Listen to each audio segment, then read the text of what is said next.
আল্লাহ রাব্বুল আলামিন কুরআনুল কারীমের মধ্যে জানিয়ে দিলেন, ওয়ালা নাবলুওয়ান্নাকুম বিশাইইম মিনাল খাউফি ওয়াল জু'i ওয়া নাকসিম মিনাল আমওয়ালি ওয়াল আনফুসি ওয়াস সামারাত ওয়া বাশশিরিস সাবিরিন। আল্লাহু আকবার। আল্লাহ রাব্বুল আলামিন এখানে লামে তাকিদ ব্যবহার করলেন। লামে তাকিদ ব্যবহার করে বলতেছেন, ওয়ালা নাবলুওয়ান্নাকুম বিশাইইম মিনাল খাউফি, আমি আল্লাহ রাব্বুল আলামিন তোমাদেরকে অবশ্যই তাকিদ দিয়ে বোঝাচ্ছে, আমি আল্লাহ তাআলা তোমাদেরকে অবশ্যই পরীক্ষা করব। মিনাল খাউফি, ভয় দিয়ে। কি দিয়ে? আল্লাহ রাব্বুল আলামিন আমাদেরকে ভয় দিয়ে পরীক্ষা করবেন। সেটা হতে পারে ডান থেকে হোক অথবা বাম থেকে হোক, সামনে থেকে হোক অথবা পেছন থেকে হোক, আল্লাহ রাব্বুল আলামিন যে কোনো ভয় দিয়ে আমাদেরকে পরীক্ষা করতে পারেন। 2 নাম্বার, আল্লাহ রাব্বুল আলামিন কুরআনুল কারীমের মধ্যে বলেন, ওয়া খাউফি ওয়ালা জু'i ওয়া নাকসিম মিনাল আমওয়াল। 2 নম্বরে আল্লাহ রাব্বুল আলামিন বললেন ওয়াল জু'। আল্লাহ রাব্বুল আলামিন ক্ষুধা দিয়ে মানুষদেরকে পরীক্ষা করবেন। আপনি এখানে থেকে যে সামনে 50 থেকে 52 কিলোমিটার যাওয়ার পর বগুড়া নামে একটা জেলা আছে, বগুড়া রেল স্টেশনে অনেক পাগল দেখবেন রাত্রিবেলা অনাহারে থাকে, খাবার পায় না। খাবারের কি যন্ত্রণা, ক্ষুধার কি যন্ত্রণা, আপনি তাদের মাঝে যদি থাকতেন আপনি বুঝতে পারতেন। এই জন্য আল্লাহ রাব্বুল আলামিন কুরআনুল কারীমের মধ্যে জানিয়ে দিলেন, ওয়াল জু'i, আমি অবশ্যই আমার বান্দাদেরকে আমি ক্ষুধা দিয়ে পরীক্ষা করব। এরপর আল্লাহ রাব্বুল আলামিন কুরআনুল কারীমের মধ্যে জানিয়ে দিলেন, ওয়াল জু'i ওয়া নাকসিম মিনাল আমওয়ালি ওয়াল আনফুসি ওয়াস সামারাত। 3 নম্বরে আল্লাহ রাব্বুল আলামিন বললেন, অবশ্যই আমি আমার বান্দাদেরকে পরীক্ষা করব ধন সম্পদের ক্ষতি দিয়ে, মাল সম্পদের ক্ষতি দিয়ে আল্লাহ রাব্বুল আলামিন মানুষদেরকে পরীক্ষা করবেন। কেমন করে? এই যে যেমন এই যে গত 2019 সালে মনে হয় আল্লাহ রাব্বুল আলামিন এমন বন্যা দিলেন যে বন্যায় ধান ক্ষেত, সমস্ত ধান ক্ষেত নষ্ট হয়ে গেছে। হওয়া ধান হয়নি চাচা, তাই না? হওয়া ধান হয়নি, কিন্তু আল্লাহ রাব্বুল আলামিন ঠিক পরের বছরে 2020 সালে আবার আল্লাহ রাব্বুল আলামিন ওই একই জমিতে আল্লাহ রাব্বুল আলামিন হচ্ছে ডবল ধান দিয়েছেন। বলি সুবহানাল্লাহ, নিয়ামত দিয়েছেন। এই জন্য আল্লাহ রাব্বুল আলামিন কুরআনুল কারীমের মধ্যে জানিয়ে দেন, আমি আল্লাহ রাব্বুল আলামিন মানুষের ধন সম্পদের কমতি দিয়ে, মানুষের ধন সম্পদের ক্ষতি দিয়ে আমি আল্লাহ রাব্বুল আলামিন মানুষদেরকে পরীক্ষা করে থাকি। এবার আল্লাহ রাব্বুল আলামিন বলতেছেন, সফল কাম হলো তারা ধৈর্য ধারণ করবে যারা। বলি সুবহানাল্লাহ। আমাদের পূর্বাত বাক্যে একটা কথা আছে যে ধৈর্যে মেওয়া ফলে। কি? ধৈর্যে মেওয়া ফলে। এই জন্য আল্লাহ রাব্বুল আলামিন তার নবীর মাধ্যমে জানিয়ে দিলেন, হে নবী, আপনি তাদেরকে জানিয়ে দিন ধৈর্য ধারণ করবে যারা, প্রকৃত সফল কাম হচ্ছে তারা। কিন্তু আজকে আমাদের সামনে, আমাদের এই সমাজে কি ধৈর্য ধারণ আছে? নাই। আমাদের সমাজে ধৈর্য বলতে কিচ্ছু নাই। কেমন করে? এটা বেশিরভাগ গ্রামের মহিলাদের ক্ষেত্রে, আমি মহিলাদেরকে বলতেছি, এটা বেশিরভাগ গ্রামের মহিলাদের ক্ষেত্রে। স্বামী সারা জীবন স্বামী তার স্ত্রীকে ভরণ পোষণ, মাথার ঘাম পায়ে ফেলে এত কিছু দিল, কিন্তু শেষে একদিন দেখা গেছে একটু দ্বন্দ্ব হয়েছে, তাদের মাঝে ঝগড়া বিবাদ হয়েছে। কি বলে যে তোমার সাথে সংসার করে আমি কিছুই পেলাম না, সারা জীবন কিছুই পেলাম না, আমি দেখে তোর সংসারে করে খাচ্ছি, যদি অন্য কেউ আসতো তোর কপালে নাকটি মেরে চলে যেত। চাচা আছে কি? আছে না? আছে, লাঠি মেরে চলে যেত। এমন মহিলা, আমাদের মহিলাদের মধ্যে কোনো ধৈর্য বলতে কিচ্ছু নাই। মহিলাদের মধ্যে কোনো পর্দা আমি দেখি না। স্বামীর সাথে ভালো আচরণ করব, চেষ্টা করব ইনশাআল্লাহ। আল্লাহ নবী মহিলাদের ব্যাপারে বলতেছেন, ওয়া আন আবি হুরায়রা রাদিয়াল্লাহু তাআলা আনহু আবু হুরায়রা রাদিয়াল্লাহু তাআলা আনহু থেকে বর্ণিত, আল্লাহর নবী বিশ্বনবী সাল্লাল্লাহু আলাইহি ওয়াসাল্লাম বলেন, যদি মহিলারা 4টা কাজ করে তারা জান্নাতে চলে যাবে। বলি সুবহানাল্লাহ। কয়টা কাজ? 4টা কাজ। এই ওয়াজ শুধু মা এবং বোনেদের জন্য। 4টা কাজ যদি আপনি করেন, সাকসেসফুল করে যদি 4টা কাজ করেন, আপনার জন্য জান্নাত ওয়াজিব হয়ে যাবে। বলি সুবহানাল্লাহ। 1 নাম্বার, আল্লাহ নবী সাল্লাল্লাহু আলাইহি ওয়াসাল্লাম বলেন, 1 নাম্বার মহিলারা যে কাজ করবে, স্বামীর খেদমত করবে। কি করবে? স্বামীর খেদমত। আল্লাহ নবী বিশ্বনবী সাল্লাল্লাহু আলাইহি ওয়াসাল্লাম স্বামীর মর্যাদা দিয়ে গিয়ে বলেছেন, যদি কোনো স্ত্রী আল্লাহ রাব্বুল আলামিনকে সিজদা দেওয়ার পরে যদি কাউকে সিজদা দেওয়ার অনুমতি থাকতো, আমি মহিলাদেরকে বলে দিতাম তারা যেন তাদের স্বামীর সামনে সিজদা করে, স্বামীর কাছে যেন মাথা নত করে। তাহলে আল্লাহ রাব্বুল আলামিন স্বামীর অনেক মর্যাদা দিয়েছেন এই আয়াতের ভেতরে। আমাদের উচিত, মহিলাদের উচিত তাদের স্বামীর খেদমত করা। কিন্তু এখনকার ডিজিটাল মহিলা আছে, স্বামীর নাম ধরে ডাকে, এ আবুল বাজারে যা। আছে কি? আছে না চাচা? কয় যে আবুল বাজারে যা, স্বামীর নাম ধরে ডাকে। কিন্তু না মাজান, আপনাকে স্বামীর নাম ধরলে চলবে না, আপনাকে আদর করে ডাকতে হবে। ওগো শুনছ, ভাত খাইছ? চাচা হাসিয়েন না।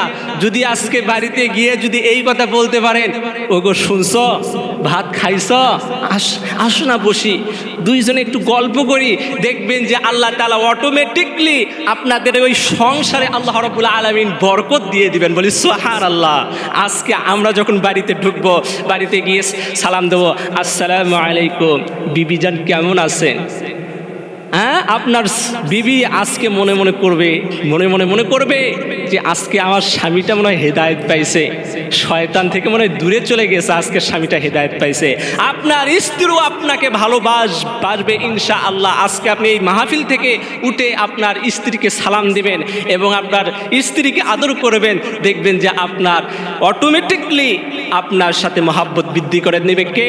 আল্লাহ রাব্বুল আলামিন। এই জন্য আল্লাহ নবী সাল্লাল্লাহু আলাইহি ওয়াসাল্লাম বলেন, 1 নাম্বার হচ্ছে স্বামীর খেদমত। যদি কোনো ব্যক্তি, যদি কোনো মহিলা স্বামীর খেদমত করে, আল্লাহ রাব্বুল আলামিন তার জন্য জান্নাত ওয়াজিব করে দেন। বলি সুবহানাল্লাহ। 2 নাম্বার, আল্লাহ নবী সাল্লাল্লাহু আলাইহি ওয়াসাল্লাম বলেন, 2 নাম্বার হচ্ছে হিজাব। আরবিতে বলা হয় হিজাব। যদি কোনো মহিলা পর্দা করে, পর্দার সাথে চলে, তাহলে মা ফাতেমা, আল্লাহ নবী সাল্লাল্লাহু আলাইহি ওয়াসাল্লামের মেয়ে ফাতেমা রাদিয়াল্লাহু তাআলা আনহার সাথে কিয়ামতের দিন ওই জান্নাতে থাকবে। বলি সুবহানাল্লাহ। কিন্তু এখনকার ডিজিটাল মেয়েরা পর্দা করতে চায়, পর্দা করতে চায় না, পর্দা করতে চাই না।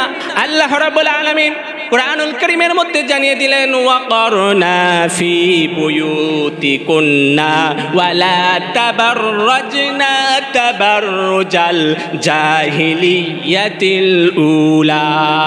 আল্লাহ রাব্বুল আলামিন কুরআনুল কারীমের মধ্যে জানিয়ে দিলেন, হে নবী, আপনি মুমিন নারীদেরকে জানিয়ে দিন তারা যেন তাদের স্বামীর যেন খেদমত করে, তারা যেন পর্দার ভিতরে চলে। এই জন্য আল্লাহ নবী বলছেন যে তোমরা পর্দার ভিতরে থাকো, হিজাবের ভিতরে থাকো। যদি কোনো মহিলা হিজাবের ভিতরে থাকে, পর্দার ভিতরে থাকে, তাহলে আল্লাহ রাব্বুল আলামিন কিয়ামতের দিন আমার মেয়ে ফাতেমা রাদিয়াল্লাহু তাআলা আনহার সাথে সে জান্নাতে থাকবে। বলি সুবহানাল্লাহ। মহিলাদের ব্যাপারে অনেক কথাই বলা হলো, এতেই যদি আপনারা বোঝেন তাহলে ইনশাআল্লাহ অনেক উপকার হবে।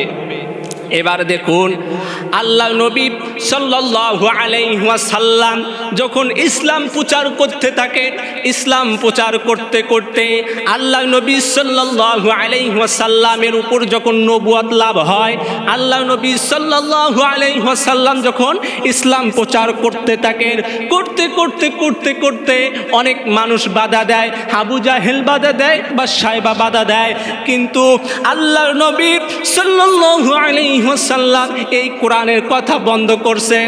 কোরআনের কথা কিন্তু আল্লাহ নবী সাল্লাল্লাহু আলাইহি ওয়াসাল্লাম বন্ধ করেননি। বন্ধ করছে? বন্ধ করেননি। গোপনে গোপনে আল্লাহ নবী সাল্লাল্লাহু আলাইহি ওয়াসাল্লাম কোরআনের দাওয়াত দিতে থাকেন, কোরআনের কথা বলতে থাকেন। কোরআনের কথা বলতে বলতে হযরতে ওমর কিন্তু তখন ইসলাম গ্রহণ করেননি। হযরতে ওমর, আমরা যাকে এখন বলি ওমর ইবনে খাত্তাব, খাত্তাবের ছেলে ওমর, খাত্তাব রাদিয়াল্লাহু তাআলা আনহু, খাত্তাব রাদিয়াল্লাহু তাআলা আনহুর উপর আল্লাহ তাআলা সন্তুষ্ট হয়ে গেছে, বলি না? কিন্তু এক সময় ওমর ছিল হচ্ছে কাফের। ওমর কি ছিল? কাফের ছিল, টাটকা কাফের ছিল। আল্লাহ নবী সাল্লাল্লাহু আলাইহি ওয়াসাল্লাম যখন ইসলাম প্রচার করেন, প্রচার করতে করতে যারা ইসলাম ধর্ম যারা গ্রহণ করেছে, ওমর রাদিয়াল্লাহু তাআলা আনহু তাদেরকে মারধর করে এবং তাদেরকে পিটায়। গোপনে গোপনে যারা ইসলামের দাওয়াত গ্রহণ করেছিল তাদেরকে ইসলাম ছাড়ানোর জন্য তাদেরকে পেটন দেয়, মারধর করে। আল্লাহর নবী সাল্লাল্লাহু আলাইহি ওয়াসাল্লাম বৃহস্পতিবারের দিন আল্লাহ নবী সাল্লাল্লাহু আলাইহি ওয়াসাল্লাম দোয়া করলেন, আল্লাহুম্মা আইজ্জাল ইসলামা বিহাদাইনি রাজুলাইনি ইলাইকা। আল্লাহ আপনার নিকট ওমর ইবনে খাত্তাব মানে খাত্তাবের ছেলে ওমর অথবা আবু জাহাল ইবনে হিশাম, এই দুইজনের ভিতরে যাকে আপনার কাছে বেশি পছন্দ হয় তাকে আপনি আপনার ইসলামকে দিয়ে শক্তিশালী করুন। আল্লাহর নবী দোয়া করলেন, আল্লাহুম্মা আইজ্জাল ইসলামা বিহাদাইনি রাজুলাইনি ইলাইকা বিআমার ইবনে খাত্তাব আও আবু জাহাল ইবনে হিশাম, যে আল্লাহ আপনার কাছে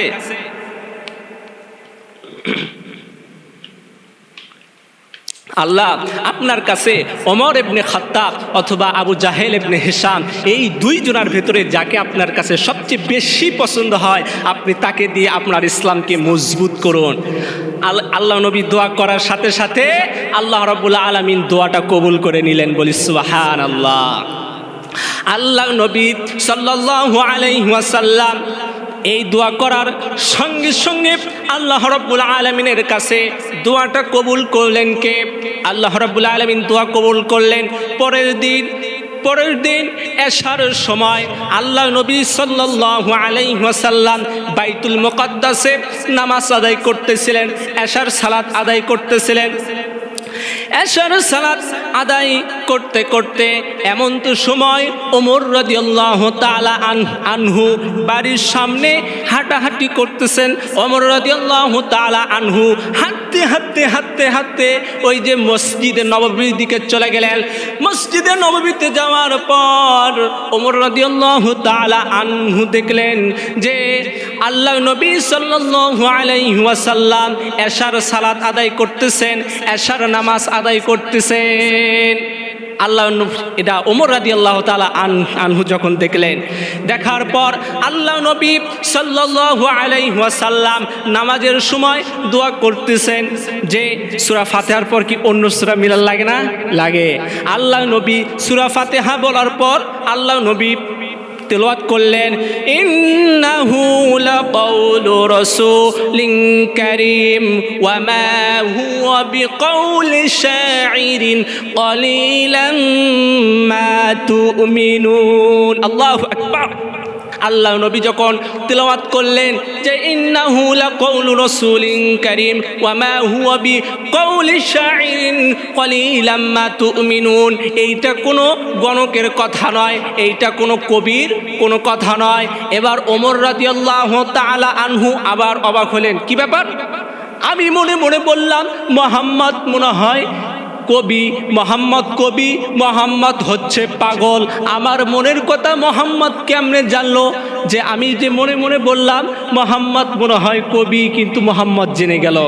এবার ওমর বললেন যে না না না, মোহাম্মদ কোনো কবি নয়, মোহাম্মদ হচ্ছে গণক। পরের আয়াত আবার তেলাওয়াত করলেন, ওয়ালা বিকাউলি কাহিনিন ক্বালিলাম মা তাযাক্কারুন। আল্লাহু আকবার। এবার আল্লাহ নবী সাল্লাল্লাহু আলাইহি ওয়াসাল্লাম বললেন ওয়াবা ওয়ালা বিকাউলি কাহিনিন কলিলাম মা তাযাক্কারুন, এইটা কোনো গণকের কথা নয়। আগে কিন্তু বললেন যে মুহাম্মদ মনে হয় কবি, কিন্তু পরে বললেন না মুহাম্মদ কবি নয়। আমি আবার মনে করলাম মুহাম্মদ মনে হয় গণক, কিন্তু মুহাম্মদ বলতেছে মুহাম্মদ গণক নয়। তাহলে মুহাম্মদ যে কোরআনের কথা বলে, মুহাম্মদ যে কোরআনের দাওয়াত দেয়, তাহলে সেই কোরআন কোথায় থেকে এসেছে? এবার মুহাম্মদ সাল্লাল্লাহু আলাইহি ওয়াসাল্লাম নামাজের মধ্যে আবার তেলাওয়াত করেন তানজিলুম মির রাব্বিল আলামিন। এইটা বিশ্বজাহানের রবের পক্ষ থেকে, যিনি আমাকে সৃষ্টি করেছেন, যিনি আপনাকে সৃষ্টি করেছেন, তার পক্ষ থেকে এই আল কোরআন। জোরে বলি সুবহানাল্লাহ। ওমর রাদিয়াল্লাহু তাআলা আনহুকে কিন্তু 3টা ধাক্কা দিয়ে আল্লাহ তাআলা তার অন্তরে ইসলামকে ঢুকে দিলেন। কয়টা ধাক্কা? 3টা। 1 নাম্বারটা আল্লাহ নবীর দোয়ার ধাক্কা। কিসের ধাক্কা? দোয়ার ধাক্কা। 2 নাম্বার ধাক্কাটা হচ্ছে সূরাতুল হাক্কার ধাক্কা। যেই হাক্কা দিয়ে আল্লাহ তাআলা ওমর রাদিয়াল্লাহু তাআলা আনহুর অন্তরে দিল একটা ধাক্কা। 2য় ধাক্কা চলে গেল। প্রথম আল্লাহ নবীর দোয়ার ধাক্কা চলে গেল, 2য় নাম্বার ধাক্কা সূরাতুল হাক্কার ধাক্কাও চলে গেল। এবার 3য় নাম্বার স্টেপে এই ধাক্কাতে আল্লাহ তাআলা ওমর রাদিয়াল্লাহু তাআলা আনহুর অন্তরে ইসলামের মোহর বসে দিবেন। বলি সুবহানাল্লাহ। আস্তে আস্তে ওমর রাদিয়াল্লাহু তাআলা আনহু ইসলাম ধর্ম গ্রহণ করতে থাকলেন। তার অন্তরে ইসলামের কামনা বাসনা আস্তে আস্তে লাগলে থাকতো। একবার ওমর রাদিয়াল্লাহু তাআলা আনহু মক্কায় ঘোষণা হয়ে গেল যে ব্যক্তি মুহাম্মদের কাল্লা নিয়ে আসতে পারবে, মুহাম্মদের কাল্লা কেটে নিয়ে আসতে পারবে গো, তাকে ধনরত্ন দেওয়া হবে, তাকে ধন সম্পদ দেওয়া হবে, তাকে মক্কার সবচেয়ে সুন্দরী মহিলার সাথে তার বিবাহ দেওয়া হবে। এই ঘোষণা যখন মক্কায় শুরু হলো, মক্কায় শুরু হওয়ার পর শয়তান বাবা জীবন ওমরের অন্তরে ওয়াসওয়াসা দিল। এবার ওমর লাঙ্গা একটা তরবারি নিয়ে, অনেক ধারালো একটা তরবারি নিয়ে ওমর রাস্তা দিয়ে বেরিয়ে পড়লেন। বনু জাহারার গোত্রের এক লোক জিজ্ঞাসা করলো, ওমর তুমি কই যাও? বলল যে আমি মুহাম্মদের কাল্লা কাটতে যাচ্ছি। ওমরকে বলা হলো, ও ওমর শোনো শোনো শোনো, আজকে তোমাকে এমন একটা জিনিস শোনাবো যে জিনিস শুনে তুমি অবাক হয়ে যাবে, চমকে যাবে। ওমর বলল যে তুমিও কি ওই মুহাম্মদ ওই পাগলের ধর্ম কি গ্রহণ করতেছো? বলল না না না, আমি ওমর, আমি বনু জাহারার লোক, আমি গ্রহণ করিনি। তবে আপনার বোন ফাতেমা বিনতে জাহরা এবং আপনার বোন জামাই সাঈদ ওই নবীর কালেমা পড়ে ইসলাম ধর্ম গ্রহণ করেছেন। লা ইলাহা ইল্লাল্লাহু মুহাম্মাদুর রাসূলুল্লাহ সাল্লাল্লাহু আলাইহি ওয়াসাল্লাম। এই কথা শোনার সঙ্গে সঙ্গে ওমর রাদিয়াল্লাহু তাআলা আনহু চমকে গেল এবং তার মুখগুলো লাল টকবক হলো, এত রাগ হয়ে গেলেন। ওমর রাদিয়াল্লাহু তাআলা আনহু ওই মুহাম্মদের বাড়িতে না গিয়ে তার বোন জামাই তার বোন জামাই ফাতেমা বিনতে জাহরা এবং আবু সাঈদের বাড়ির দিকে রওনা হলেন। যাইতে যাইতে ওমর রাদিয়াল্লাহু তাআলা আনহুর বোন জামাই তথা ফাতেমা বিনতে জাহরা এবং আবু সাঈদকে কুরআনুল কারীমের সূরাতুত তুহা কিছু অংশ শেখাচ্ছিলেন। খাব্বাব রাদিয়াল্লাহু তাআলা আনহু কিছু অংশ শেখাচ্ছিলেন। যখনই ওমর রাদিয়াল্লাহু তাআলা আনহুর পায়ের আওয়াজ শুনতে পেল, তখনই তারা সেখান থেকে চলে গেল। খাব্বাব রাদিয়াল্লাহু তাআলা আনহু ওমরের পায়ের আওয়াজ শোনার সঙ্গে সঙ্গে তিনি এক দৌড়ে তিনি খাটের নিচে পালালেন। এবার যখন ওমর রাদিয়াল্লাহু তাআলা আনহু যখন বাড়িতে আসলেন, বাড়িতে আসার পর দরজায় ঠক ঠক ঠক ঠক আওয়াজ করতেছেন। কে? বলল যে আমি ওমর, দরজা খোল। দরজা খোলার সঙ্গে সঙ্গে ওমর রাদিয়াল্লাহু তাআলা আনহু কোনো কথা নাই, কোনো বার্তা নাই, দরজা খোলার সঙ্গে সঙ্গে তার বোন জামাইকে পিটাইতে শুরু করলো। পিটাইতে পিটাইতে এমন হয়ে গেল যে ওমর রাদিয়াল্লাহু তাআলা আনহু তার বোন এবং তার বোন জামাইকে পিটাইতে পিটাইতে তাদের গা থেকে রক্ত ঝরে পড়তেছে, রক্ত ঝরে পড়তেছে। এইটা দেখে ওমর রাদিয়াল্লাহু তাআলা আনহুর অন্তরে একটু মায়া আসলো এবং বলল, ও বোন, তোরা কেন এই মুহাম্মাদের কথায় পাগল হলি? আমি বুঝি না মক্কার লোকেরা কেন মুহাম্মাদের কথায় এত পাগল হয়, মুহাম্মাদের কথায় পাগল হয়ে তারা মুহাম্মাদের দলে যায়। বোন, আমাকে তুই বুঝিয়ে বল, মুহাম্মদ তোদেরকে এমন কি জাদু শিখায়? মুহাম্মদ এমন কোন জাদু শিখায় বোন, যে জাদুর কারণে মক্কার লোকেরা পাগলের মতো হয়ে মুহাম্মাদের দলে যাচ্ছে? বোন, তুই একটু আমাকে খুঁজিয়ে বল, বুঝিয়ে বল। বোন বলল যে না না, তুমি যখন এই কিতাব পড়বা, এই অংশ যখন তুমি পড়বা, তখন তুমি জানতে পারবা। বোন বলল, ইন্নাকা রিজিসুন, নিশ্চয় তুমি অপবিত্র। আচ্ছা বলুন তো, এই কোরআনুল কারীমকে কেউ অপবিত্র ছাড়া কেউ ধরতে পারে? ধরতে পারে না। এবার ফাতিমা বিনতে জোহরা বললেন, ভাই ভাই, লা ইয়ামাসসুহু ইল্লাল মুতাহহারুন। আল্লাহ তাআলা কোরআনুল কারীমের মধ্যে আয়াত নাজিল করে দিলেন, লা ইয়ামাসসুহু ইল্লাল মুতাহহারুন। কোনো ব্যক্তি অপবিত্র ছাড়া এই কোরআনুল কারীম স্পর্শ করতে পারে না। ভাই তুমি যাও যাও যাও, তুমি আগে গোসল করে আসো, গোসল করে আসার পর তুমি এই কোরআন পড়বা, এই আয়াতটুকু পড়বা। এবার যখন ওমর রাদিয়াল্লাহু তাআলা আনহু যখন গোসল করে আসলেন, গোসল করে আসার পর যখন ওই কিতাবখানা, ওই সহিফাখানা যখন হাতে নিলেন, সহিফাখানা হাতে নেওয়ার সঙ্গে সঙ্গে ওমর রাদিয়াল্লাহু তাআলা আনহু কুরআনুল কারীমের ভিতরে সূরাতুত তাহার কিছু আয়াত তেলাওয়াত করলেন। তাহা মা আনজালনা ইলাইকা লিতাশকা। এই আয়াতের কিছু অংশ যখন ওমর তেলাওয়াত করলেন, তেলাওয়াত করার সঙ্গে সঙ্গে বলতেছেন, আইনা মুহাম্মদ, আইনা মুহাম্মদ, আইনা মুহাম্মদ, মুহাম্মদ কোথায়, মুহাম্মদ কোথায়? এবং তার খাব্বাব রাদিয়াল্লাহু তাআলা আনহু বেরিয়ে আসলেন।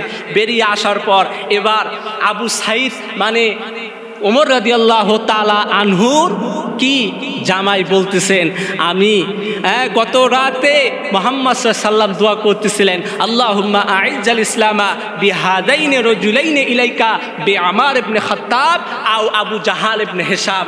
আল্লাহ, আপনি ওমর ইবনে খাত্তাব অথবা আবু জাহাল, হিশামের ছেলে জাহেলকে আপনি না হয় ইসলামের জন্য কবুল করুন। মনে হয় এই দোয়াটা মনে হয় কবুল হয়ে গেছে। এবার ওমর খাব্বাব রাদিয়াল্লাহু তাআলা আনহু বললেন, যাও যাও যাও, ও ওমর চলে যাও, ওই যে বাইতুল মুকদ্দাসে আল্লাহ নবী সাল্লাল্লাহু আলাইহি ওয়াসাল্লাম, মুহাম্মদ সাল্লাল্লাহু আলাইহি ওয়াসাল্লাম গোপনে গোপনে ইসলামের দাওয়াত দিচ্ছে।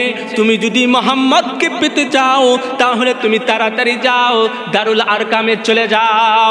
এবার যখন ওমর রাদিয়াল্লাহু তাআলা আনহু যখন দারুল আরকামে চলে গেলেন, দারুল আরকামে চলে যাওয়ার পর নবীজির চাচা হামজা রাদিয়াল্লাহু তাআলা আনহু, কি হামজা রাদিয়াল্লাহু তাআলা আনহু নবীকে বললেন যে, হে ভাতিজা, তুমি এইখান দিয়ে পালিয়ে যাও, আজকে ওমর তোমাকে মনে হয় হত্যা করবে, তোমার কল্লা কাটবে। দেখো ওমরের হাতে কত বড় তলোয়ার। যে ওমর, হাদিসের ভিতরে আমরা পড়েছি যে ওমর যে রাস্তা দিয়ে হাঁটতো, ওই রাস্তা দিয়ে 40 দিন কোনো শয়তান হাঁটতো না, 40 দিন কোনো শয়তান হাঁটতো না। যখন ওমর রাদিয়াল্লাহু তাআলা আনহু আসতে শুরু করলেন, নবীর চাচা হামজা রাদিয়াল্লাহু তাআলা আনহু নবীকে সবচেয়ে বেশি ভালোবাসতেন। বললেন যে, হে ভাতিজা, তুমি এইখান দিয়ে চলে যাও। সাহাবাগণ বললেন, না না না, আজকে ওমরকে আসতে দাও, আজকে ওমর শহীদ হবে, না হয় আমরা শহীদ হব। এবার যখন ওমর, এবার আল্লাহ নবী সাল্লাল্লাহু আলাইহি ওয়াসাল্লাম বললেন, না না না, আমি পালিয়ে যাব না। আমি গত রাতে তাহাজ্জুদের সময় আমি আল্লাহ নবী দোয়া করেছিলাম, আল্লাহুম্মা আইজ্জাল ইসলামা বিহাদানি রাজুলাইনি ইলাইকা। আল্লাহ, আপনি এই দোয়াটা মনে হয় আল্লাহ তাআলা কবুল করতেছেন। যে দোয়া করতেছিলাম গতকালে, এই দোয়াটা মনে হয় আল্লাহ রাব্বুল আলামিন মনে হয় আস্তে আস্তে কবুল করতেছেন। এবার যখন দরজায় যখন ঠক ঠক করতেছে, বলল যে কে? বলল যে আমি ওমর। দরজা খুলে দেওয়া হলো। দরজা খোলার সঙ্গে সঙ্গে বলতেছেন, লা ইলাহা ইল্লাল্লাহু মুহাম্মাদুর রাসূলুল্লাহ। এইটা যখন বললেন, সঙ্গে সঙ্গে সঙ্গে সঙ্গে যারা মুসলিম ছিল তারা সবাই চিৎকার দিয়ে উঠল। যখন শোনা গেল যে খাত্তাবের ছেলে ওমর ইসলাম গ্রহণ করেছে, মক্কা নগরীর আশেপাশে যত এলাকা রয়েছে সমস্ত এলাকায় খবর চলে গেল। যখন তিনি এই মুহাম্মাদের কি করলেন? কালেমা গ্রহণ করলেন। লা ইলাহা ইল্লাল্লাহু বলো রে আমার মন, কালেমা লা ইলাহা ইল্লাল্লাহু।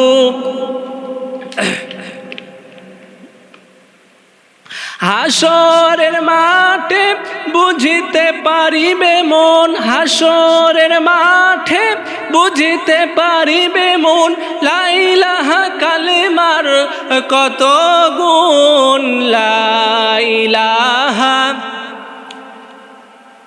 বলো রে আমার মন। যখন ওমর রাদিয়াল্লাহু তাআলা আনহু যখন কালেমা পড়ে মুসলমান হয়ে গেলেন, মুসলমান হওয়ার পর আল্লাহ নবী সাল্লাল্লাহু আলাইহি ওয়াসাল্লামকে ওমর জিজ্ঞাসা করলেন যে আল্লাহ নবী, আমরা কি হকের উপরে আসি না? বলল, হ্যাঁ আমরা অবশ্যই অবশ্যই হকের উপরে আসি।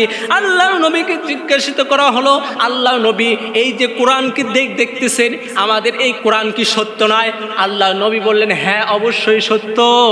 এই কথা বলার পর ওমর রাদিয়াল্লাহু তাআলা আনহু বললেন, তাহলে লুকিয়ে লুকিয়ে আর কেন প্রকাশ্যে দাওয়াত দেব? লুকিয়ে লুকিয়ে কেন এখন প্রকাশ্যে দাওয়াত দেব? আল্লাহ নবী সাল্লাল্লাহু আলাইহি ওয়াসাল্লাম বলছেন যে না না, প্রকাশ্যে এখনই দেব না, কিছুদিন যাক, তারপরে আমরা প্রকাশ্যে দাওয়াত দেব। ওমর বললেন, এই বিষয়টা আপনি আমার উপর ছেড়ে দেন, আমি দেখব। এবার আল্লাহ নবীকে প্রস্তাব দিলেন, আল্লাহ নবী আমরা এখান থেকে মক্কা পর্যন্ত একটা মিছিল নিয়ে বের হব। এই মিছিল নিয়ে ছোট, মানে বেশি বড় হবে না, বেশি ছোট হবে না, মাঝারি। ওমর রাদিয়াল্লাহু তাআলা আনহু খুঁজতে লাগলেন, লোক খুঁজতে লাগলেন মিছিল করার জন্য।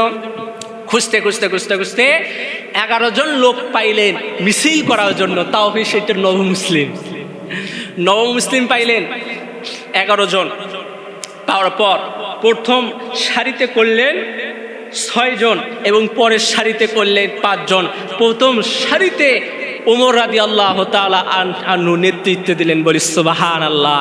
এবং পরের যে সারি রয়েছে 5 জনের সারি, এই 5 জনের নেতৃত্ব দিল নবীর চাচা হামজা রাদিয়াল্লাহু তাআলা আনহু।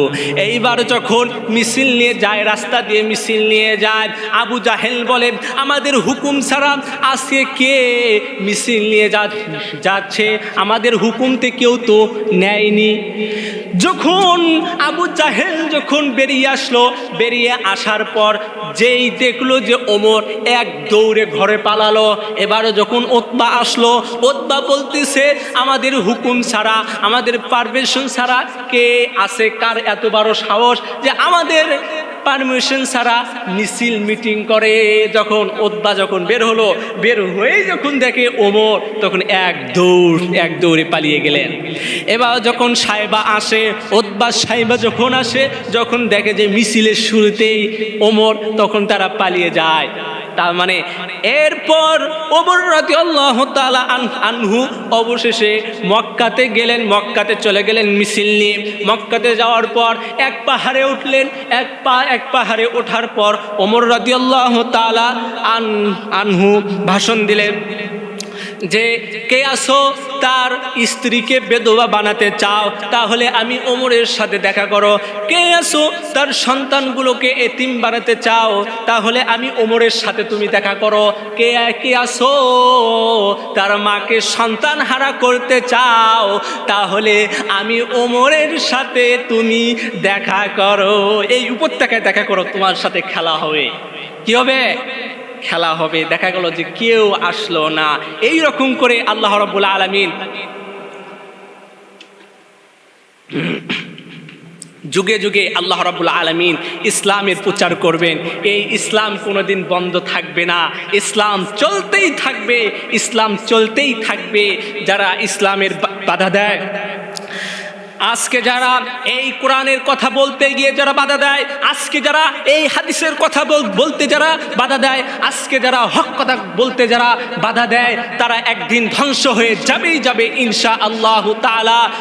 যেইভাবে ফিরআউন ধ্বংস হয়েছে, যেইভাবে আবু জাহেল ধ্বংস হয়েছে, যেইভাবে ওমর ইবনে খাত্তাব যেইভাবে উতবা শাইবা ধ্বংস হয়েছে, সেইভাবে আপনিও ধ্বংস হবেন যদি এই কোরআনের কথা বলতে বাধা দেন। আল্লাহ তাআলা কোরআনুল কারীমের মধ্যে বলতেছেন, উতুল্লিম বাদা জালিকা জানিম। যারা এই কোরআনের কথা বলতে যারা বাধা দেয়, তারা নিঃসন্দেহে তারা জারজ সন্তান। এই জন্য এই কোরআনের কথা বলতে গিয়ে আমাদেরকে বাধা দেওয়া যাবে না, আমরা জারজ সন্তান হয়ে যাব। সম্মানিত উপস্থিতি, কেন আমরা এই কোরআনের হক কথা বলতে কেন আমরা বাধা দেব? যে হুজুর রয়েছে, আপনি ছোট থেকে বড় হয়েছেন, আপনি যখন ছোট ছিলেন তখন ওই হুজুর আপনার কানে গিয়ে আজান দিয়েছে, আল্লাহু আকবার, আল্লাহু আকবার। আপনি যখন একটু বড় হলেন, মুসলমানি করার সময় আপনার হুজুর লেগেছে। আপনি যখন আস্তে আস্তে যখন বড় হলেন, আকিকার সময় একটা গরু জব করতে তাও হুজুর লাগে, একটা মুরগি জব করতে তাও হুজুর লাগে।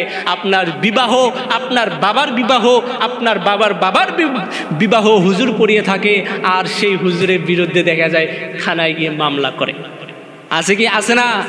এই জন্য এই জিনিসগুলো আমাদেরকে অবশ্যই সতর্ক থাকতে হবে। আল্লাহ রাব্বুল আলামিন যেন আমাদেরকে যেন তৌফিক দান করে দেন, বলি আল্লাহুম্মা আমিন।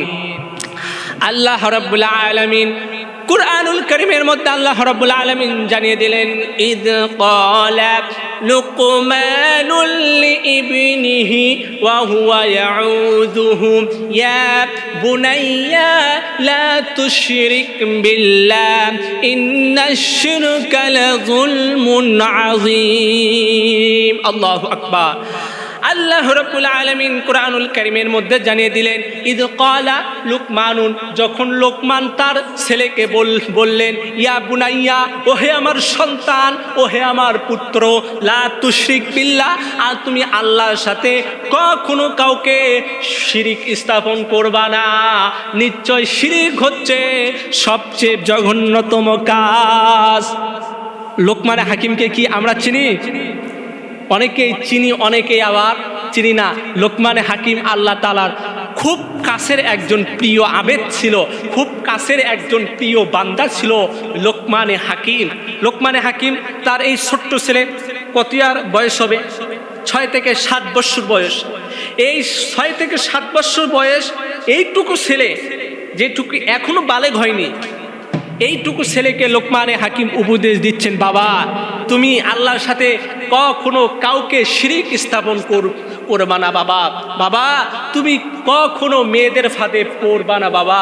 বাবা তুমি কখনো অন্যের হক তুমি মেরে খাবে না বাবা। বাবা তুমি কখনো আল্লাহ তাআলার সাথে শিরিক স্থাপন করবা না। একজন ছেলে যার বয়স একদম ছোট, তার বাবা তাকে উপদেশ দিচ্ছেন। আর আজকে আমাদের ছেলেদেরকে আমরা কি শিখাই বলেন? এই লোকমান হাকিম, এই তার কথা, তার ছেলের প্রতি এত উপদেশ, এই সামান্য কথা আল্লাহ রাব্বুল আলামিনের কাছে এত পছন্দনীয় হয়েছে, এত পছন্দনীয় হয়েছে যে পছন্দ হওয়ার কারণে আল্লাহ রাব্বুল আলামিন কুরআনুল কারীমের ভিতরে সূরাতুল লোকমান কি আমরা চিনি? অবশ্যই চিনি। শুধুমাত্র আল্লাহ রাব্বুল আলামিন এর কাছে এই কথাটা এত পছন্দনীয় হয়েছে, এত মধুর হয়েছে, যে কথা বলার কারণে আল্লাহ রাব্বুল আলামিন কুরআনুল কারীমের ভিতরে লোকমানের নামে একটা সূরা নাজিল করে দিলেন। বলি সুবহানাল্লাহ। শুধু তাই নয়, এই কথা বলার কারণে এই কথাটা আল্লাহ রাব্বুল আলামিনের কাছে এতটা প্রিয় হয়েছিল, যে প্রিয় হওয়ার কারণে আল্লাহ রাব্বুল আলামিন লোকমানে হাকিমের কথা এ টু জেড কুরআনুল কারীমের ভিতরে আল্লাহ রাব্বুল আলামিন সাজিয়ে দিলেন, যাতে করে পরবর্তী যারা লোক আসবে এরা যেন এখান থেকে শিক্ষা নিতে পারে। সম্মানিত উপস্থিতি, শিরিক কি? শিরিক, আল্লাহ নবী সাল্লাল্লাহু আলাইহি ওয়াসাল্লাম বলেন শিরিক হচ্ছে দুই প্রকার। শিরিক কয় প্রকার? দুই প্রকার। এক নাম্বারটা হচ্ছে শিরকুল আসগার, দুই নাম্বারটা হচ্ছে শিরকুল আকবার। শিরকুল আসগার হচ্ছে ছোট শিরিক। কি শিরিক? ছোট শিরিক। যেমন ভাবে এই বগুড়া থেকে আপনি রাজশাহী গেলেন, আপনার ছেলে এখান থেকেও অসুস্থ হয়ে গেল, আপনি এখান থেকে রাজশাহী নিয়ে গেলেন, ডাক্তারের কাছে নিয়ে গেলেন, ডাক্তারের কাছে নিয়ে যাওয়ার পর আপনার সন্তান ভালো হয়ে গেল, আপনার সন্তান সুস্থ হয়ে গেল, আপনি বলতেছেন এই ডাক্তার আমার সন্তানকে বাঁচিয়ে দিল। আসলে কি ডাক্তার বাঁচাইছে? ডাক্তার কিন্তু বাঁচায়নি, ডাক্তার একটা ওসিলা, কিন্তু আল্লাহ তাআলা বাঁচিয়ে দিলেন। ওই বেকুব বলে যে কি ডাক্তার বাঁচালো, এইটা বলা যাবে না, যাবে না। আমাদেরকে অবশ্যই সতর্ক থাকতে হবে, এগুলো অনেক প্রকার রয়েছে। হ্যাঁ, এবার শিরকুল আকবার, যেটা সবচেয়ে বড় শিরিক, এই শিরিকটা আল্লাহ রাব্বুল আলামিন সচরাচর ক্ষমা করতে চান না। এই শিরিকটা আল্লাহ রাব্বুল আলামিন সচরাচর ক্ষমা করতে চান না। শিরকুল আকবার বড় শিরিক। আপনাদের এলাকায় কি এই যে জামাটা কলা আছে, জামাটা কলা, যে জামাটা কলা খায়, হ্যাঁ মা খায়, মা তার সন্তানকে জামাটা কলা খেতে দেয় না। মা মনে করে যদি আমার সন্তান জামাটা কলা খায় তাহলে আমার সন্তানের দুইটা বাচ্চা হবে। আছে কি? আছে না? আছে। এবং বাবা তার ছেলেকে জামাটা কলা খেতে দেয় না, কেননা যদি আমার বাবা যদি জামাটা কলা খায়, আমার বাবার বিবাহর পর আমার বাবার দুইটা জোড়া সন্তান হবে, এই বলে বাবাকে তার সন্তানকে জামাটা কলা খেতে দেয় না। আচ্ছা, সন্তান দেওয়ার মালিক কে? আল্লাহ রাব্বুল আলামিন সন্তান দেওয়ার মালিক। আল্লাহ রাব্বুল আলামিন সূরা যুখরুফের ভেতরে বলতেছেন, আমি আল্লাহ রাব্বুল আলামিন যাকে ইচ্ছা করি তাকে ছেলে সন্তান দেই, আবার আমি আল্লাহ রাব্বুল আলামিন যাকে ইচ্ছা করি তাকে মেয়ে সন্তান দেই, আবার আমি আল্লাহ রাব্বুল আলামিন যাকে ইচ্ছা করি তাকে আমি আল্লাহ রাব্বুল আলামিন কোনো সন্তানই দেন না। আমি যখন বগুড়া শেরপুরে একটা মাহফিলে গেলাম, সেখানে যাওয়ার পর এক মহিলা আমাকে বলতেছে, হুজুর আমার বাচ্চা কাচ্চা হয় না, 5 বছর হয় আমার বিয়ে হয়েছে, আমার স্বামী এখন বাড়িতে, আমার বাচ্চা কাচ্চা হয় না, আপনি একটু পানি পড়া দেন যাতে করে বাচ্চা হয়। আমি আর মনে করলাম বাচ্চা দেওয়ার মালিক তো আল্লাহ, তো কিছু তো করার দরকার। তো আমি পানির বোতল নিয়ে ফু দিলাম, দেওয়ার পর বললাম যে তুমি এইটা বিসমিল্লাহ বলে খাবে, ইনশাআল্লাহ সন্তান দেওয়ার মালিক আল্লাহ। আর এখন ডিজিটাল মহিলাদেরকে দেখা যায় যারা কি করে, মাজারে যায়, বাজারে যায়, বাবার কাছে যায়, পীর বাবার কাছে যায়, মুরিদ বাবার কাছে যায় সন্তান চাওয়ার জন্য। বলে যে একটা সন্তান দে রে বাবা, একটা সন্তান দে, একটা সন্তান লাগলে আর লাগবে না রে। সব বাবার কাছে সন্তান যায়। আচ্ছা, সন্তান দেওয়ার মালিক কে? আল্লাহ রাব্বুল আলামিন হচ্ছে সন্তান দেওয়ার প্রকৃত মালিক। কোনো পীর কখনো আপনাকে সন্তান দিতে পারে না, কোনো মুরিদ আপনাকে সন্তান দিতে পারে না। সন্তান দেওয়ার মালিক একমাত্র আল্লাহ রাব্বুল আলামিন। আল্লাহ তাআলা বলছেন, আমি আল্লাহ রাব্বুল আলামিন যাকে ইচ্ছা করি তাকে সন্তান দেই, আবার যাকে ইচ্ছা করি তাকে সন্তান দেই না, আবার যাকে ইচ্ছা করি তাকে শুধুমাত্র মেয়ে সন্তানই দেই। আমাদের মাঝে অনেকেই আছে যে মেয়ের সন্তান হলে খুশি না। অনেকে আছে যে সন্তান চায়, ছেলের সন্তান চাইতে শুধু মেয়ে বাচ্চাই হয়, কিন্তু এতে তারা খুশি না। আল্লাহ নবীর একটা হাদিস শোনেন বাবা। আল্লাহ নবী সাল্লাল্লাহু আলাইহি ওয়াসাল্লাম বলতেছেন যে যদি কোনো পরিবারে যদি মেয়ে সন্তান জন্মগ্রহণ করে তাহলে তার বাবা মায়ের জন্য এক জান্নাত। কয় জান্নাত? এক জান্নাত। আর যদি দুইটা হয় তাহলে 2 জান্নাত, আর যদি 3টা হয় তাহলে 3 জান্নাত। এইরকমভাবে যত হবে ততই জান্নাত। কিন্তু ছেলেদের কথা জিজ্ঞাসিত করার পর আল্লাহ নবী ছেলেদের কথা কোনো কথাই বললেন না। সম্মানিত উপস্থিতি, এই জন্য আমাদের যে কোনো অবস্থাতে আমাদেরকে খুশি থাকা দরকার। আল্লাহ রাব্বুল আলামিন যেন আমাদের তৌফিক দান করে দেন, বলি আল্লাহুম্মা আমিন। সম্মানিত উপস্থিতি, শিরকের ব্যাপারে আল্লাহ নবী সাল্লাল্লাহু আলাইহি ওয়াসাল্লাম তার হাদিসের ভেতরে উল্লেখ করলেন শিরকুল আকবার কিন্তু আরো অনেক বড় আছে। যে আল্লাহ নবী সাল্লাল্লাহু আলাইহি ওয়াসাল্লাম বলতেছেন, আমাদের ভেতরে দেখবেন যে অনেকে আছে তাবিজ ব্যবহার করেন। তাবিজ ব্যবহার করা শিরক, সবচেয়ে বড় শিরক হচ্ছে তাবিজ ব্যবহার করা। অথচ আপনার হুজুরে তাবিজের ব্যবসা করে, অথচ আপনার মসজিদের ইমাম সাহেব তাবিজের ব্যবসা করে। এগুলো সম্পূর্ণ হারাম। আল্লাহ নবী সাল্লাল্লাহু আলাইহি ওয়াসাল্লাম বলতেছেন যে লা তামিমাতান ইল্লা আতাম্মাল্লাহু লাহু, যে ব্যক্তি তাবিজ ব্যবহার করে, যে ব্যক্তি তাবিজ ঝুলায়, আল্লাহ রাব্বুল আলামিন তাকে পূর্ণতা দেন না, আল্লাহ রাব্বুল আলামিন তাকে অপূর্ণতায় থন। আমাল্লাহু তামিমাতান ফালা ওয়াদা আল্লাহু লাহু, যে ব্যক্তি তাবিজ, যে ব্যক্তি কোনো গণকের কাছে যাবে সেই ব্যক্তিকে আল্লাহ রাব্বুল আলামিন পূর্ণতা দেন না। এই জন্য আমাদের তাবিজ ব্যবহার করা যাবে না। আল্লাহ রাব্বুল আলামিন যেন আমাদেরকে যেন তৌফিক দান করে দেন, বলি আল্লাহুম্মা আমিন। সম্মানিত উপস্থিতি, এই শিরকের ব্যাপারে আরও কুরআনুল কারীমের ভিতরে আল্লাহ নবী সাল্লাল্লাহু আলাইহি ওয়াসাল্লাম তার হাদিসের ভিতরে অনেক জায়গাতে একই কথা বলেছেন। আজকে আমাদের সমাজে কারেন্ট নাই, গ্যাস নাই, আমাদের দেশের শুধুমাত্র সমস্যা আর সমস্যা। আর আমি নেটে দেখলাম যে আমাদের বর্তমান প্রধানমন্ত্রী তারেক রহমান দেশে এসেই বলেছেন যে হি হ্যাভ এ প্ল্যান। আজকে কি এই দেশের প্ল্যান? আজকে দেশে কারেন্ট থাকেই না, বলতে গেলে কারেন্ট আসবে কোত্থেকে? কারেন্ট থাকেই না, গ্যাস নাই, আজকে সংকট। এখন বর্তমান কারেন্টের অবস্থা এমন হয়ে গেছে হোমিও ওষুধের মতো প্রতি 3 থেকে 4 ঘন্টা পর এক ফোঁটা করে। আর যদিও কারেন্ট যায়, আসার কোনো আর নাম নাই। আজকে সারা রাত ঘুমাইতেই পারি নাই, বিশ্বাস করেন, আজকে সারা রাত ঘুমাইতেই পারি নাই। কারেন্ট সেই সন্ধ্যার সময় চলে গেছে, কারেন্ট আসার কোনো নামই নাই। সম্মানিত উপস্থিতি, আর এই যদি হয় আমাদের দেশের অবস্থা, বলেন তো কেমন হবে? তাই আমাদের এই জিনিসগুলো অবশ্যই সতর্ক হওয়া দরকার। সম্মানিত উপস্থিতি, আমি যে কথা বলতেছিলাম শিরিক সম্পর্কে যে আল্লাহ রাব্বুল আলামিন আসমানে যা হয়, জমিনে যা হয়, আল্লাহ রাব্বুল আলামিন সব কথাই আল্লাহ রাব্বুল আলামিন জানেন। ওয়া হুয়া বিকুল্লি শাইইন কাদির। আমি আল্লাহ রাব্বুল আলামিন আসমানের মধ্যে যা হয় আমি তা জানি, জমিনের মধ্যে যা হয় আমি তা জানি।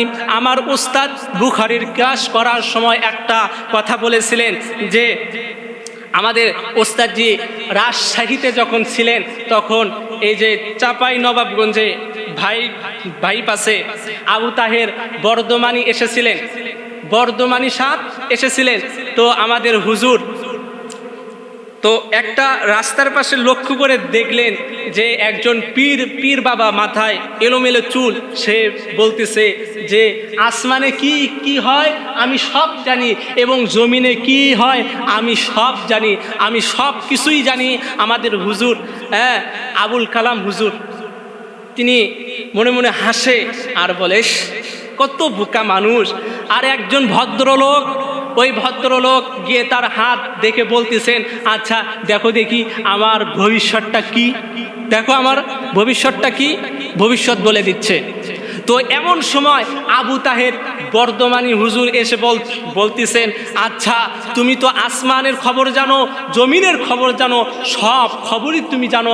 আমি তোমাকে একটা প্রশ্ন করব, যদি উত্তর দিতে পারো তাহলে তোমাকে অনেক কিছু হাদিয়া দেব। বললো যে কি? আবু তাহের বর্ধমানী তিনি তৎকালীন একজন মহাপণ্ডিত ছিলেন, তো তিনি বলতেছেন, তোমাকে আসমানের খবর বলার দরকার নাই, জমিনের খবর বলার দরকার নাই। আচ্ছা আপনি বলেন তো আপনার পাছার লোম কয়টা আছে? উপস্থিত যত লোক ছিল তারা সবাই হেসে দিচ্ছে, পাছার লোম কয়টা আছে মানে? হ্যাঁ, কথা যুক্তি সঙ্গত। আবু তাহের বর্ধমানী উস্তাদজি বললেন যে ওই ব্যক্তি যদি জানে যে আসমানে কি কি হয় সব যদি জানে, জমিনে কি হয় সব যদি জানে, আচ্ছা বলুন তো নিজের পাছার চুল কয়টা সেটা আমাকে বলুন। ওই ব্যক্তি তখন স্যালেন্ডার করছে। উপস্থিত লোক যারা ছিল তারা সবাই জিনিসটা বুঝতে পেরেছে। বুঝতে পাওয়ার পর তারা তার আস্তানাকে ভেঙে চুরে চুরমার করে দিয়েছে। এই জন্য এই ভণ্ডদের পালে আমরা যাব না। সম্মানিত উপস্থিতি, এলেম অর্জন করা খুবই কঠিন। এলেম অর্জন করতে গিয়ে ইমাম বুখারী রাহমাতুল্লাহ আলাইহি, আমরা কি নাম শুনেছি? ইমাম বুখারী রাহমাতুল্লাহ আলাইহি একটা হাদিস সংগ্রহ করার জন্য, একটা হাদিস নেওয়ার জন্য তিনি চলে গেলেন বিভিন্ন দেশে। তিনি একটা হাদিস সংগ্রহের জন্য তিনি চলে যান। ইরাক, ইরান সব দেশে দেশে তিনি হাদিস সংগ্রহ করার জন্য তিনি চলে যান। তিনি একটা হাদিস সংগ্রহ করার জন্য বহুদূর সফরে গিয়েছিলেন। এক ব্যক্তি যে অমুক দেশে একজন পণ্ডিত আছে, সেই পণ্ডিত এই হাদিসের ব্যাখ্যাটা, এই হাদিসটা পুরোপুরি আমাকে জানিয়ে দিতে পারবেন। তো ইমাম বুখারী রাহমাতুল্লাহ আলাইহি সেইখানে চলে গেছেন। সেইখানে যাওয়ার পর এত দূর সফর করার পর ইমাম বুখারী রাহমাতুল্লাহ আলাইহি দেখলেন যে যার থেকে তিনি জ্ঞান অর্জন করবেন ওই ব্যক্তি একটা খোঁড়া নিয়ে, একটা বাটি নিয়ে তিনি একটা ছাগলকে বোকা বানাচ্ছে। তিনি খোঁড়াটা এরকম করে ঢক ঢক ঢক ঢক ঢক করতেছে যাতে করে ছাগল জানে যে ওই বাটির মধ্যে খাবার আছে। এইটা দেখে ইমাম বুখারী রাহমাতুল্লাহ আলাইহি অবাক হয়ে গেলেন। ইমাম বুখারী রাহমাতুল্লাহ আলাইহি বলছেন, যে লোক একটা ছাগলকে ধোঁকা দিতে পারে, যে লোক একটা ছাগলকে এই সামান্য খাবারের লোভে ধোঁকা দিতে পারে, ওই লোক তো আমাকেও ধোঁকা দিতে পারে। সুতরাং সে সেখান থেকে হাদিস গ্রহণ করেননি, সে সেখান থেকে হাদিস শিক্ষা করেননি, সে আবার চলে গিয়েছে। তার মানে ইমাম বুখারী রাহমাতুল্লাহ আলাইহি এই দৃশ্য দেখার পর আর হাদিস সংগ্রহ করেননি। মনে মনে ভাবলেন, এই ব্যক্তি একটা ছাগলকে যদি ধোঁকা দিতে পারে, এই ব্যক্তি আমাকেও ধোঁকা দিতে পারে। এই জন্য আমাদেরকে হাদিস শিখতে হবে, কোরআনের আমল শিখতে হবে। আল্লাহ রাব্বুল আলামিন যেন আমাদেরকে তৌফিক দান করে দেন।